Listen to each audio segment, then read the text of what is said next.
I'll tell a story of one gentleman. His name is Armand, and his mother was just recently put on a feeding tube and is dying of cancer. He was supposed to go home today. However, now he won't be going home for several months, and his mother will probably no longer be alive come this weekend.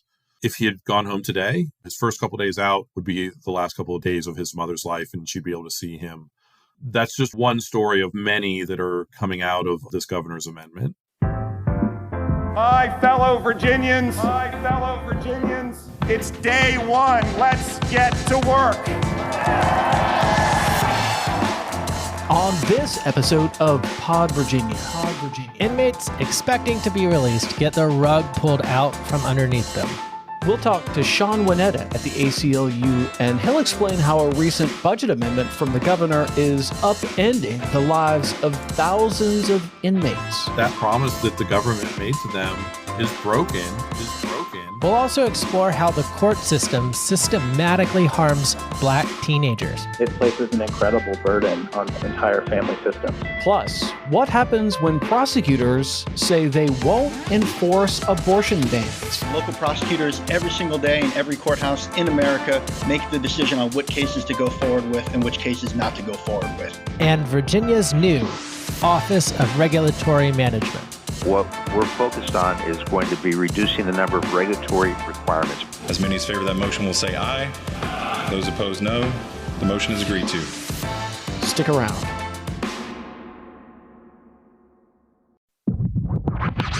I'm Michael Pope. I'm Tom Bowman. And this is Pod Virginia, the best podcast on Virginia politics, if you don't count all the rest of them.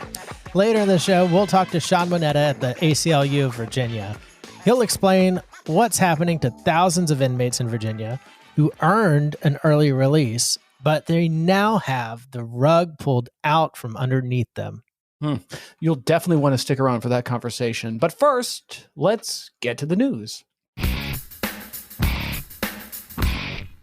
Governor Glenn Youngkin is creating a new Office of Regulatory Management. Its goal is to reduce regulatory requirements by 25%. And the governor has tapped former EPA Chief Andrew Wheeler to oversee the effort. There are other efforts across the country at the federal level to cut the number of regulations, and that's kind of arbitrary. What we're focused on is going to be reducing the number of regulatory requirements. Now, you may recall that name, Andrew Wheeler. He was Youngkin's choice for Secretary of Natural and Historic Resources. Senate Democrats rejected the nomination, and now he's got a new gig in the administration, one that does not need Senate confirmation. Now, Wheeler, in a telephone conversation with me, says the idea here is not about reducing regulations. It's about reducing regulatory requirements. And he's penning this, in fact, the entire idea behind going after regulatory requirements is crafted around a pilot project lawmakers created during the Northam administration. We looked at the results of the pilot. And the results of the pilot, one agency reduced theirs 27% and the other 14%. So the pilot project he's talking about there was created by a bill that was introduced by Republican delegate Michael Webert back in 2018. And it directed the Department of Planning and Budget to administer a 3-year regulatory reduction program aimed at reducing regulatory requirements by 25%. Now that bill, the Michael Wheeler bill back in 2018, it passed with an overwhelmingly bipartisan vote. It was unanimous in the Senate. And in the House, it was 96-3. There were only 3 House Dems to vote against it: Marcus Simon, Ken Plum, and Lee Carter. So, Thomas, what do you make of this new office? Are we going to see regulatory requirements slashed by a quarter in agencies across Virginia? Look, this is a really interesting nuance, and it's worth explaining to people because, the difference between regulations and the regulatory requirements. So, the regulatory requirements are the things within the regulation itself. So they're talking about reducing that. And I would say on its surface, there's a reason it got so much bipartisan approval, Michael. A lot of our regulations are not necessarily up to date, not up to the best science, not up to the best practices, and in many ways can find themselves outdated. And Virginia is sometimes can feel like the land before time in a way when it comes to how government does things. So there's certainly merit to doing this. And I guess from that perspective, Glenn Youngkin's found the right man for the job in Andrew Wheeler. By the way, it's worth pointing out, Michael, that there's a lot of skepticism among Democrats that the reason for this is because Youngkin is trying to go after Reggie, despite not having legislative approval to get rid of Reggie. And Michael Town, our friend and the executive director of the Virginia League of Conservation Voters, said in a statement published in the Mercury that it's clear what comes next. A Virginia where polluters benefit and our environment suffers. And, there's a lot of focus on the arbitrary measurement here of 25% and calling it an arbitrary promise. And, I certainly share those concerns about the arbitrary nature of just setting a 25% goal. But I think what we're going to find out is ideally there's going to be a streamlining of this process, and you can't really go after things that are set, at least in legislative stone, by the General Assembly. So on the arbitrary nature of that 25 number, I asked Wheeler about that in our conversation, and he pointed to this bipartisan bill here back in 2018 that it had the 25% baked into it, and it had a lot of Democrats voting in favor of it. So, he was saying, well, if it is arbitrary, it's an arbitrary number that already has bipartisan approval. When I talk to people who are critical of this, they point out that this whole effort is premised on the idea that there are too many regulatory requirements right now. What if that's not true? What if we've got the right number of regulatory requirements? Or what if there's not enough? What if there's not enough? Yeah. I mean, another potential criticism of this that one of the state senators I spoke to about this said was, regulations are there to keep us safe. And so if you start undermining regulations and regulatory requirements, there is a danger that we won't be as safe as we were when they were there to begin with. So, this whole thing is premised on the idea that we have too many regulatory requirements right now and they need to be gotten rid of. I actually did ask Wheeler about that, and he said that, on the campaign trail, the governor heard from lots of people that Virginia's regulatory requirement is too restrictive, has too many mandates on people, and that it needs to be reduced. And, Youngkin did talk about this on the campaign trail, and this office is an effort to take that campaign promise and make it a reality. Yeah. And he's certainly well within his right to do so, having won the election. And, Michael, I've told my Democratic clients for years that it's not about more regulation or less regulation. That's not a really helpful way to think about this problem. A much better thing to focus on is smart regulation. And so, if anything, I guess I'm not surprised that it got a bipartisan vote, such a tremendous bipartisan vote from the House and unanimous in the Senate. I just think that people's heads are not where they need to be right now when it comes to focusing on the regulations. They need to be crafted smartly, and they need to be applicable to what the current situations are. And more or fewer regulations is going to be dependent upon the specific situation and how smartly do you craft those regulations. So, I personally don't care that it was bipartisan. I think focusing on a number in the first place was the wrong move. They should be focusing on streamlining regulations, but also creating new ones that need to be created. Well, we will find out as this office goes on about its work. Okay, so returning to the debate on abortion, Virginia is about to have a clash over prosecution. Commonwealth's attorneys in 9 jurisdictions say they will not prosecute new restrictions on abortion. Those 9 jurisdictions are Alexandria, Arlington, Charlottesville, Fairfax, Henrico, Loudoun, Norfolk, Portsmouth, and Richmond. Fairfax County Commonwealth's Attorney Steve Descano says elected prosecutors have that right. Local prosecutors every single day in every courthouse in America make the decision on what cases to go forward with and which cases not to go forward with. I would be doing the same thing with abortion that I previously did with marijuana, which was to use that discretion to forego prosecuting a class of crimes. But Senator Scott Surville, a Democrat from Fairfax County and a former guest on our podcast, says lawmakers opposed to abortion could craft legislation in a way that bypasses the discretion of local prosecutors to carry out any new law that they end up passing. That could include creating some kind of a special abortion task force to go after women if there's, local prosecutors that are unwilling to take on these cases. I think voters should assume that that's a definitive possibility. So Surville pointed out that there's already a precedent for this. Virginia already has a Medicaid prosecutor task force, and lawmakers could create an abortion prosecutors task force and run it out of the office of the Attorney General, removing the discretion from those 9 Commonwealth attorneys who already said they won't prosecute abortion cases.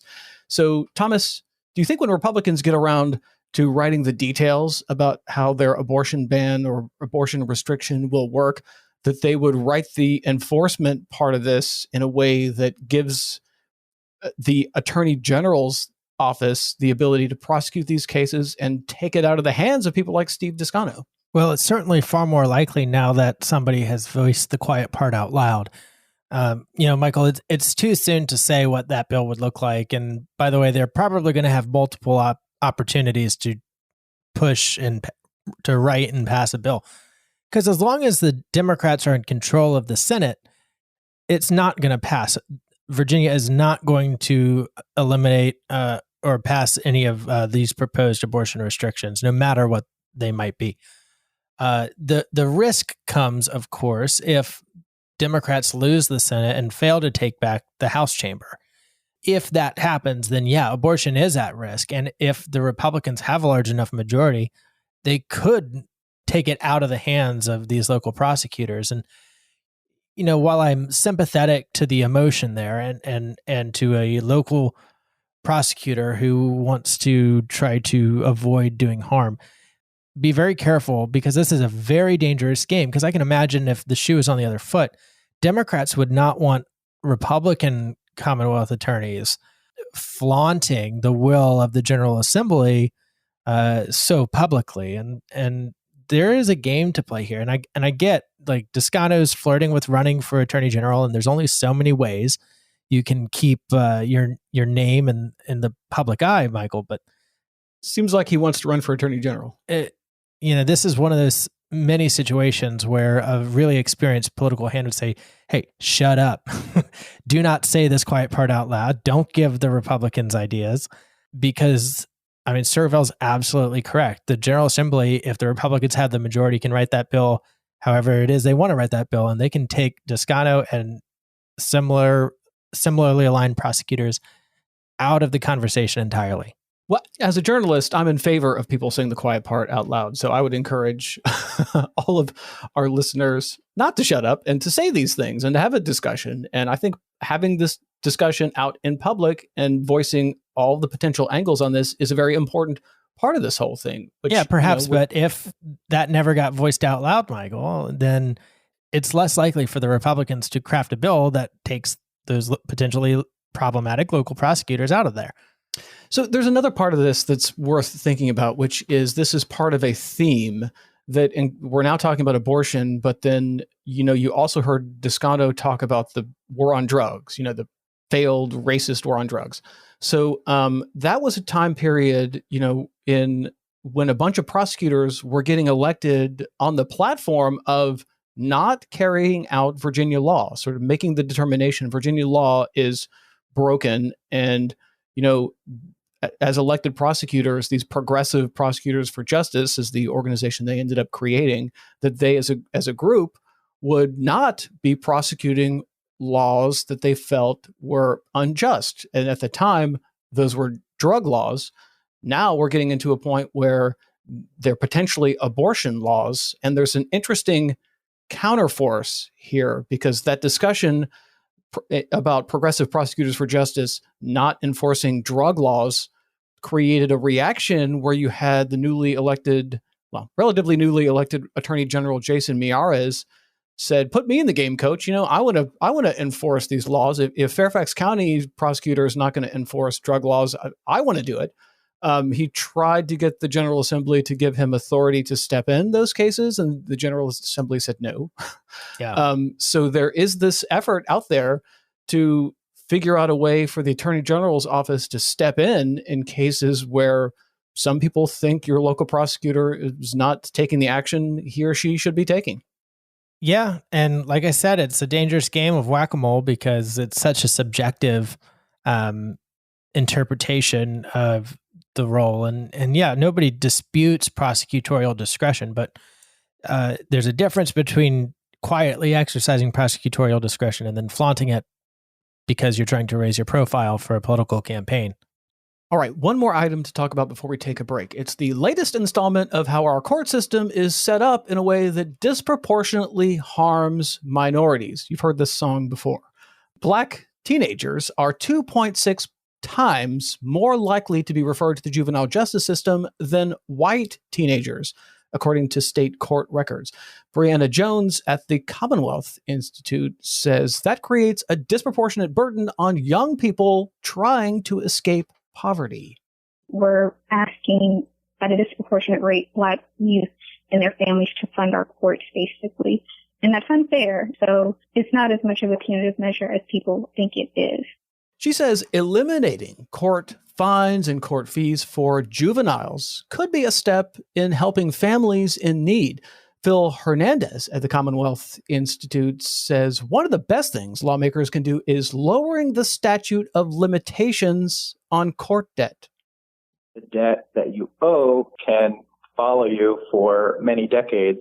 In Virginia, it's at least 30, and it can be as many as 60 years. And so as you're thinking about a young person in Virginia who's just trying to find their way and get started and find a career and all of that, and having them saddled with this debt and their family trying to manage it, it places an incredible burden on entire family systems. The Joint Legislative Audit and Review Commission, JLARC, has several recommendations for lawmakers on this issue, including the creation of a state-operated system for juvenile public defenders. And then, of course, ultimately, reducing court debt for juveniles caught up in the court system. Thomas, this sounds like it could be a bipartisan type of effort. You got a JLARC report saying a bunch of things that could be crafted into the law, including the system of juvenile public defenders. There's also a JLARC recommendation to remove fees charged to families of young people who receive a court-appointed attorney. So those are fees you can get rid of. And it's not like this money is all that significant. I mean, like, do local governments really need this money here that they're taking from these families? I doubt it. Do you think this might be the kind of thing that might get bipartisan support in the future General Assembly session? Yeah, it actually could. And Michael, I think back to my time when I was in college. I spent my summers working at a law firm that, among other things, handled juvenile cases. And it was my experience that everyone we dealt with was in the wrong place at the wrong time, hanging out with the wrong crowd, getting caught doing something that most people have done themselves, or get caught up in the moment because they have a hormonal imbalance in their brain being a teenager. And so there's a lot of reform opportunity for the juvenile justice system. So if JLARC has identified these relatively low-hanging fruits as something to do, and by the way, I think another thing that they could do is get SROs out of schools, especially when they're being used to mainline these poor kids into the justice system, well, the injustice system entirely. Yeah, and then so I can see the arguments that might be made against some of these JLARC recommendations would be two things. One is, those fees and fines are there for a reason. It's to compel behavior. You heard there from the Commonwealth Institute person that this is not as punitive as people think it actually is, and there probably are better ways to compel behavior than hitting people up for money. Yeah. So the other part of this is financial. I mean, if you look at local government revenue, the average locality in Virginia gets 0.5% of its revenue from these kind of court fines and fees. So like this is money that's not significant in most jurisdictions, less than 1% of their revenue. So it's not like they're even depending on this money, and it's really harmful to these families. Well, and that's the thing. Think about a speeding ticket at $250 being the fine. Well, if you only make 15, 20, 30 grand a year, $250, due within a month or so is a lot of money that you may not have and you can't get easily. But if you've got, if you've got hundreds of thousands of dollars of income or millions of dollars of income a year, then $250 is the cost to park illegally, okay, whatever. And so there's not actual justice in these financial disincentives here. It's based off flawed theory in the first place. And then ultimately, the idea of balancing the books to finance the court system on the backs of Black teenagers who are trying to escape poverty, nobody wants to stand behind that. No, and of course, at the time it was set up, that was the feature and not a flaw. But this is not our current generation now, and I don't think we need to be defending things that our grandparents or systems that our grandparents and great-grandparents set up. Let's make it better and make it work. Michael, there's a lot to unpack there, but let's take a break, because when we get back, we'll be joined by Shawn Weneta of the ACLU, who can talk about this at length, because he's going to explain why inmates waiting to be released are just now learning they'll be locked up much longer than expected. We'll be right back.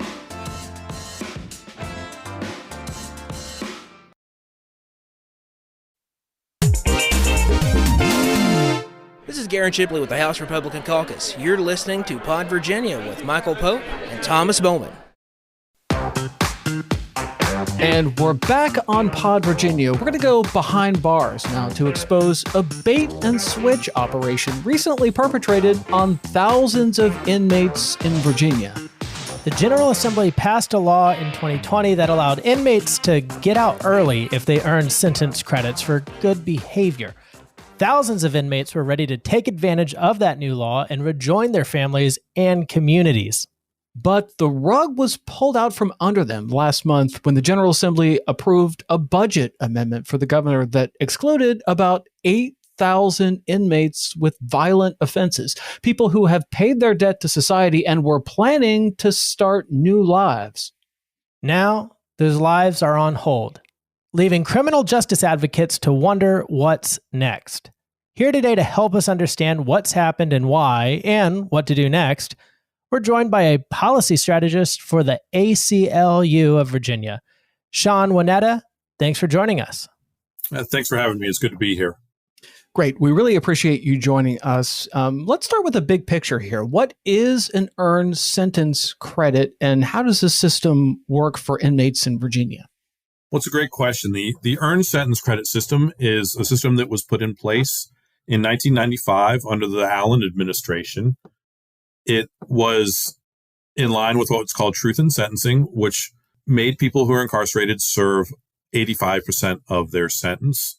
So a person could earn about 4.5 days off of their sentence for every 30 that they served, provided they met certain benchmarks. But it sort of got in line with the tough on crime ethos of that era. So an earned sentence credit is effectively a day off of your sentence for doing the right things while you're incarcerated. It's good behavior, participating in rehabilitative programming. The earned sentence credit system has been in place, again, for about 27 years now, and it's been fiercely defended by members of the General Assembly since that time. And then what happened in 2020? This was pretty recently expanded, right?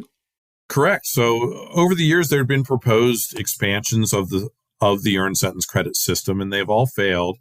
However, in 2020, both Republicans and Democrats brought forward expansions of this earned sentence credit system. They agreed on a bill. They conferenced the bill because it was a little bit different coming out of both chambers. The bill went to conference, and they came to a conference, a reconciled bill that was approved on a bipartisan basis in both chambers. And ultimately what the bill did was create a small expansion allowing for an additional 20% to be earned for a small category of nonviolent offenses. So that's what happened in 2020. When it passed, it also had what was called a delayed enactment on it. So it was going to take 2 years to implement. So the Department of Corrections could update their databases and recalculate people's time. It also was going to allow them to reinforce their reentry system and make sure that there was enough probation officers in the community to properly supervise people that were going to be released, as well as make sure that there was job training and rehabilitative and therapeutic programming in place and that people had places to go when they went home. So it was really just giving the department and the agencies in Virginia time to make sure that the people that benefited from this small expansion were going to have the appropriate resources to be successful when they returned home. So this bill initially was bipartisan, passed with members of the Republican Party as active participants in crafting the bill. And then an effort to repeal this expansion failed in both chambers, in the House and the Senate, in this past session. But a governor's amendment to the budget was able to do the work that the failed laws couldn't. So what did the governor do and why did he do it? Part of those attempted repeals during the regular session this year was a smaller repeal to just address people with what was called either paired offenses or concurrent offenses. I've also heard it called mixed charges. But somebody that has both a violent crime and a nonviolent crime would be eligible to earn these expanded credits just on their nonviolent offense. That's what the bill did. And what the governor's amendment did and what a partial repeal that failed earlier tried to do was to take that opportunity away from people who had these paired offenses. And an example of that is somebody that perhaps has a burglary charge, somebody that burglarizes a business after it's closed in the evening. That's considered a violent crime, and that's not eligible for the expanded earned sentence credit system. While that person burglarizes that business, they also steal $1,000 worth of property. So that person would also be charged with grand larceny, which is a property crime, which is not violent. So the person, and let's say they get 10 years for the burglary, 2 years for the robbery. The person's going to serve that 85% of that burglary charge. They're not going to be eligible for the earned sentence credit expansion on that. However, on the larceny charge, the grand larceny charge, they would be eligible for the expanded program, which would allow them to earn about 2, maybe 3 more months off of the back end of that nonviolent crime, the sentence for that nonviolent crime. And what it really does is incentivize people to participate in rehabilitative programming, vocational training, and to behave and act in an appropriate manner while they're incarcerated by doing what's asked of them and not jeopardize anybody's safety, whether it's staff or other people that are incarcerated as well. So the governor's budget amendment was successful. It passed the House, it passed the Senate. And so explain what this looks like for these thousands of inmates who had the rug pulled out from them. They thought they were going to be released early. They're not going to be released early. What does this actually look like in the lives of these inmates and their family? For starters, for the people that are currently incarcerated and have been, 2 years ago, the General Assembly and the executive, the government of the Commonwealth of Virginia, made a commitment to people that are incarcerated and their families who are waiting on them to come home, that if they did what was asked of them, they would have the opportunity to earn a release that would have been a couple months, maybe a year sooner, because they had done everything that was asked of them. And what that means for them now is that commitment, that promise that the government made to them is broken. And it means that they are no longer going to be returning home in time. And it means I'll tell a story of one gentleman right now that I'm working on. His name is Armand, and his mother was just recently put on a feeding tube and is dying of cancer. He was supposed to go home today on July 6th. However, now he won't be going home for several months, and his mother has will probably no longer be alive come this weekend. If he had gone home today, he would be able to spend his mother's, his first couple of days out would be the last couple of days of his mother's life, and she'd be able to see him out of prison. And he's been in prison for more than 2 decades. That's just one story of many that are coming out of this governor's amendment. Thanks for illustrating the human impact that this policy change and this rug pull have on real people. So let's talk about some other very real people, and let's talk about what happened at the budget special session. Because it seems like you had help from House Republicans, but opposition from some Senate Democrats. What happened with that? The way the budget works, because it's a House bill, it goes through the House first, and anything that sort of doesn't get passed by the House, when the governor's amendments come down, if those governor's amendments don't get passed by the House, then they don't even get sent over to the Senate. They don't even get to consider them. A good example of that is the governor's attempt through the budget to limit or outlaw picketing near a judge's home. House Republicans thought that was a bad idea, and they just killed it, and the Senate didn't even get a chance to consider it. So we were hoping for a similar outcome on the earned sentence credit repeal from the governor. And yeah, I had spent a lot of time talking to House Republicans, and when the vote on this amendment came up, there was 3 House Republicans that are, for a few different reasons. Some of them didn't like the process of legislating through the budget. That was one of the reasons that one of them took a walk. There was other Republican members that didn't like that they were yanking the carpet out from underneath people, and people believed in this policy. And there was one of them had several constituents who had loved ones that would have been impacted by, or that are now impacted by this amendment. And those 3 Republicans chose not to vote in favor of this amendment. So this amendment would actually have failed in the House if all the House Dems were present that day. But 3 of them were MIA: Paul Krizak, Shelley Simons, and Luke Torian. Shawn, what happened there? It's hard to say. I certainly don't keep the calendars of any members of the General Assembly. I do know that Delegate Simons was on a long-planned family vacation on that day. I don't know exactly why we were unable to rally Delegate Krizak or Delegate Torian to Richmond for that vote.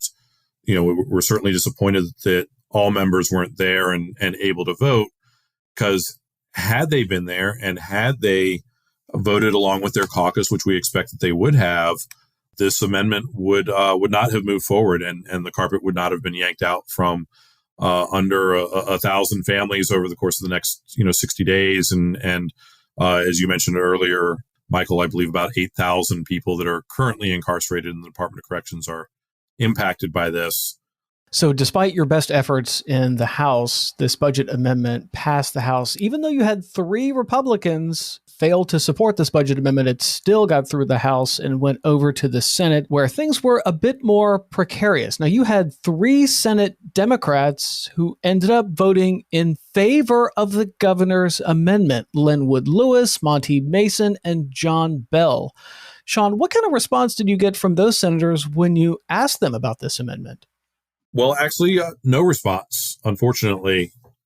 We had advocates in the community, in the criminal justice reform community, had gotten word several weeks earlier that they were that Senator Bell, Senator Lewis, and Senator Mason were willing to vote in favor of this amendment. And several people reached out to them, and my understanding from everybody that reached out was that they were unable to get a response specific to this amendment. And during the session, during the reconvened session, none of the 3 of them spoke or spoke about their decision or why they were going to take an up or down vote on the amendment, which was also disappointing. Some of the senators who did speak said that the law went further than they intended. Shawn, is this a credible argument? Not at all. In fact, in both chambers, Delegate Bell, who, as I mentioned earlier, Delegate Bell, who introduced the amendment on the floor because he was the one that advocated with the governor's office to introduce it, along with Attorney General Miyares, Delegate Bell helped craft this language, that was in place. Same thing when it went through the Senate. Senator Obenshain introduced the amendment and said that the language went too far. However, it went through the committees that he sits on, and he had every opportunity to address the language.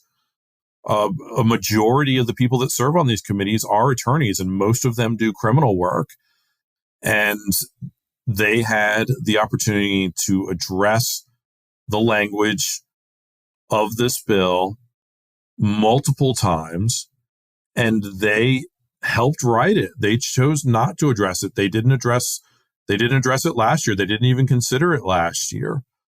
So the argument that it didn't do what they intended, or that this was something that was sloppily done by Democrats, is simply a fallacy. It doesn't hold water. It's not credible. This bill went through all 140 members, or I guess it might have been 139, or no, 139, because unfortunately Senator Chafin had tragically passed away. But this went through. Every member of the General Assembly had the opportunity to raise this concern. Every member of the Judiciary and Courts of Justice Committee knew exactly what this bill did. As Senator Deeds pointed out, everybody has a responsibility to read these bills, and everybody knew exactly what was going to happen. And they chose to vote for it anyway. So part of the debate over the details used some statistics that were questionable. What was wrong with some of the talking points that Republicans and opponents were using during especially the Senate debate? Yeah, especially during the Senate debate, there wasn't a whole lot of debate on the House side. Delegate Bell presented some statistics that were inaccurate, but didn't get disputed at all.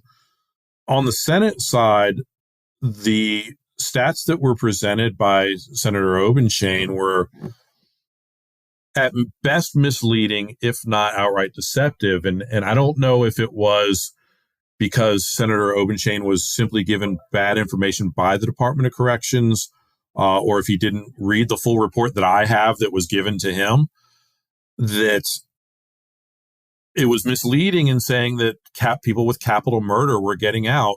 The report that was provided to him by the Department of Corrections said that there were 4 people with capital murder charges that were going to be released. But interestingly, there was an 2 asterisks next to the capital murder cell on the spreadsheet.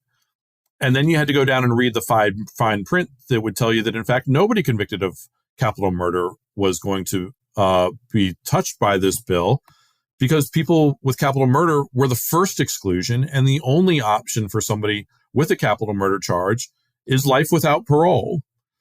So that was one of the misleading stats. The overwhelming, or a plurality of people that had these sort of mixed offenses that we've spoken about, the largest category of those people had robbery charges, and none of them that had these robbery charges, or most of the people that had these robbery charges, the robberies did not involve a threat or a weapon or any sort of injury. In addition to that, there were predominantly people of color. And another sort of impact of this bill, and if we want to talk about unintended consequences, another impact of this partial repeal, or this governor's budget amendment, is that it's going to increase the racial disparities within the Department of Corrections. And that was something that was included in the racial impact statement that was provided to the General Assembly by JLARC. That was available to them back during the regular session.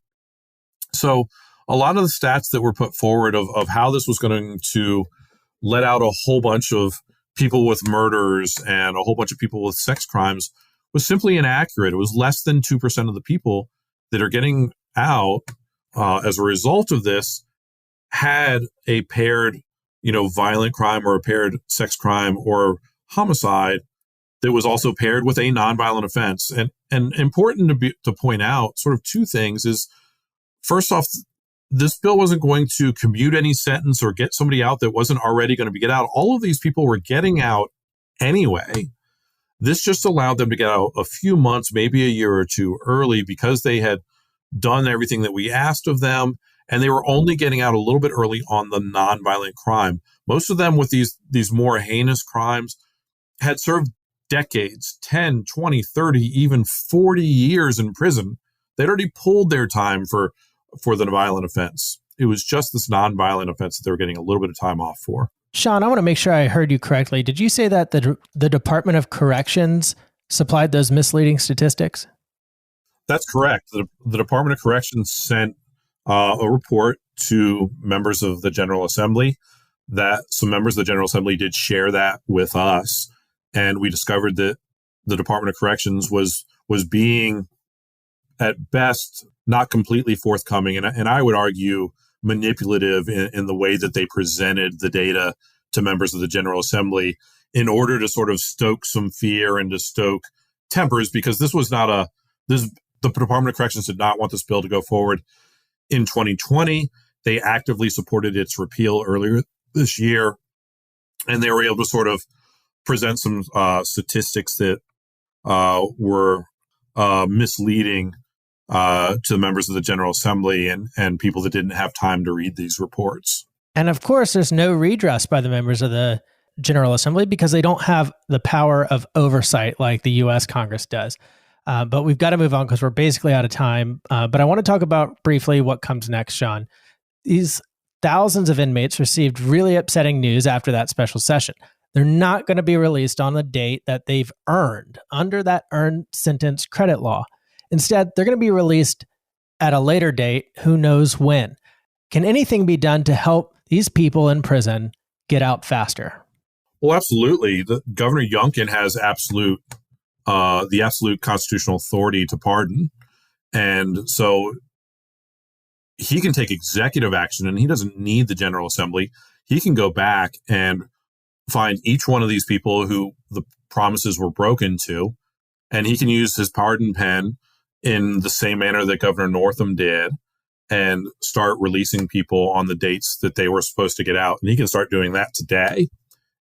Short of that, come January, when the General Assembly reconvenes, they can repeal this budget amendment in total. And granted, that would be 6 months later than it should be, but the General Assembly can undo this next year. We're certainly hopeful that they do, because it is patently unfair to make this promise. The bill was written exactly as it was intended. It was enacted exactly, or it was passed exactly as it was intended. It was signed as it was intended. And any assertion to the contrary or claim by the governor that I saw him saying that the bill wasn't written right, it was written exactly as it was supposed to be.